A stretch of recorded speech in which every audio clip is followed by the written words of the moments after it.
എല്ലാ പ്രിയപ്പെട്ടവർക്കും നമസ്കാരം. ഈ വീഡിയോ നിങ്ങളൊന്ന് നോക്കിക്കേ. ഇത് വെസ്റ്റ് ബംഗാളിൽ നിന്നുള്ള ഒരു ദൃശ്യമാണ്. മമതാ ബാനർജി തോറ്റു, പാർട്ടി അധികാരത്തിൽ നിന്ന് പോയി, BJP അധികാരത്തിൽ വന്നു. ഇനി ഇവിടെ പിടിച്ചു നിൽക്കാൻ കഴിയുകയില്ല എന്ന് മനസ്സിലാക്കിയ ബംഗ്ലാദേശി മുസ്ലിങ്ങളാണ് ഇപ്പോൾ ഇവിടുന്ന് പലായനം ചെയ്തുകൊണ്ടിരിക്കുന്നത്. വളരെ ദീർഘവർഷങ്ങളായി ബംഗ്ലാദേശിൽ നിന്നും 1 കോടിയിലധികം ആളുകൾ ഈ വെസ്റ്റ് ബംഗാളിൻ്റെ വിവിധ ഭാഗങ്ങളിലും ആസാമിൻ്റെ ചില ഭാഗങ്ങളിലുമായി ഇവർ താമസിക്കുകയായിരുന്നു. എന്നാൽ BJP അധികാരത്തിൽ വന്നതോടുകൂടി ഇവിടുന്ന് ബംഗ്ലാദേശിലേക്ക് പോകുന്നതാണ് ഈ കാണുന്നത്. കഴിഞ്ഞ ദിവസം ബംഗ്ലാദേശ് പാർലമെൻറ്റിൽ ബംഗ്ലാദേശിലെ ഒരു MP ഇപ്രകാരം പറഞ്ഞു: വെസ്റ്റ് ബംഗാളിൽ BJP അധികാരത്തിൽ വന്നാൽ അവിടെ അനധികൃതമായി താമസിക്കുന്ന ബംഗ്ലാദേശികൾ മടങ്ങി വരും, അവർക്ക് താമസവും ഭക്ഷണവും സൗകര്യവും കൊടുക്കാൻ നമുക്ക് ബുദ്ധിമുട്ടാകും എന്ന് അദ്ദേഹം പറയുണ്ടായി. അപ്പോൾ കാലാകാലങ്ങളിലായി ഏതാണ്ട് 15 വർഷത്തോളമായി മമതാ ബാനർജിയുടെ ഭരണമാണ്. അതിനു മുമ്പ് കമ്മ്യൂണിസ്റ്റ് പാർട്ടിയുടെ ഭരണമായിരുന്നു. ഈ കാലഘട്ടങ്ങളിലെല്ലാം ഈ ബംഗ്ലാദേശികൾ അനധികൃതമായി ഈ വെസ്റ്റ് ബംഗാളിൽ കുടിയേറി താമസിക്കുകയായിരുന്നു. അപ്പോൾ ഇപ്പോൾ ഇവരെല്ലാം ഇന്ത്യ വിട്ടു പോകേണ്ടതായിട്ടുള്ളൊരു സാഹചര്യമാണ്. നമ്മളൊരു കാര്യം മനസ്സിലാക്കേണ്ടത്, ഈ മുസ്ലിം വിഭാഗങ്ങളുടെ ഇടയിൽ ജനസംഖ്യ കൂടുതലാണ്. അതിൻ്റെ പ്രധാന കാരണം എന്ന് പറഞ്ഞാൽ കുട്ടികൾ ഒരുപാടുണ്ട്. ഒരു വീട്ടിൽ തന്നെ 6ഉം 7ഉം കുട്ടികളുണ്ട് ഒരു ഭാര്യയിൽ. എന്നാൽ ഒന്നിൽ കൂടുതൽ വിവാഹം കഴിക്കാം എന്നുള്ളത് കൊണ്ട് ചിലപ്പോൾ അത് 4ഓ 5ഓ ഭാര്യമാർ കാണും. ഈ 5 ഭാര്യമാരിൽ നിന്ന് ഏതാണ്ട് ഒരു 7 കുട്ടികളെ വെച്ച് കൂട്ടിയാൽ ഒരു വീട്ടിൽ ഏതാണ്ട് 35 മക്കളുണ്ടാവും.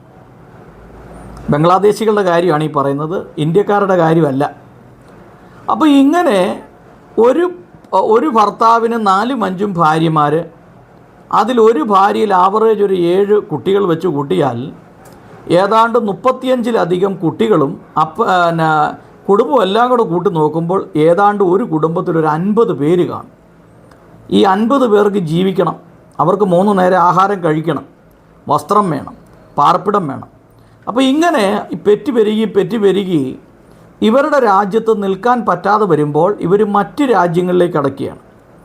അങ്ങനെ ബംഗ്ലാദേശിനോട് അതിർത്തി പങ്കിടുന്ന ഈ വെസ്റ്റ് ബംഗാൾ, ബംഗ്ലാദേശിൽ നിന്നുള്ള ഈ അനധികൃത കുടിയേറ്റക്കാർ ഈ പ്രദേശങ്ങളിലെല്ലാം വന്ന് താമസിക്കുകയായിരുന്നു. എന്നാൽ ഇപ്പോൾ അവർ കൂട്ടത്തോടെ പലായനം ചെയ്യേണ്ട ഒരു സാഹചര്യമാണ് വന്നിരിക്കുന്നത്. ഇത് യഥാർത്ഥത്തിൽ ആവശ്യമാണ്. കാരണം ഇന്ത്യ സുരക്ഷിതമായിരിക്കുക എന്നുള്ളത് ഏറ്റവും പ്രധാനപ്പെട്ട കാര്യമാണ്.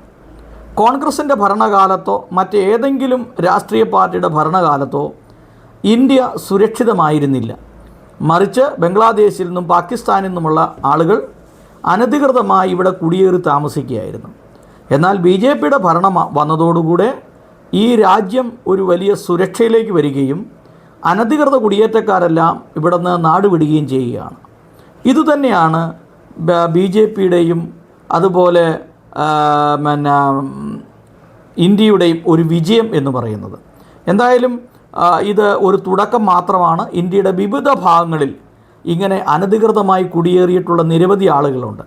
ഈ അടുത്തിടയിൽ യമൻ പൗരന്മാരെ കേരളത്തിൽ നിന്ന് പിടിച്ചു, പല ബംഗ്ലാദേശികളെയും പിടിച്ചു. കേരളത്തിൻ്റെ വിവിധ ഭാഗങ്ങളിലും ഇങ്ങനെ ബംഗ്ലാദേശികളും മറ്റു പലരും താമസിക്കുന്നുണ്ട്. ഇപ്പോൾ ജിഹാദി സപ്പോർട്ടോടുകൂടെ ഒരു ഭരണമാണ് കേരളത്തിൽ വന്നിരിക്കുന്നത്, കോൺഗ്രസിൻ്റെ ഭരണം. അതുകൊണ്ട് എത്രത്തോളം അവിടെ ഫലപ്രദമാകും എന്ന് പറയാൻ പറ്റില്ല. എങ്കിലും BJP ഭരിക്കുന്ന സംസ്ഥാനങ്ങളിലെല്ലാം അനധികൃത കുടിയേറ്റക്കാരായ ജിഹാദികളെ അവിടെ നിന്ന് നാട് കടത്താനുള്ള പദ്ധതികളെല്ലാം അവർ തയ്യാറാക്കുകയും കൂട്ടത്തോടെ അവർ നാട് വിടുകയും ചെയ്യുന്ന കാഴ്ചയാണ് നമ്മളിപ്പോൾ കണ്ടുകൊണ്ടിരിക്കുന്നത്.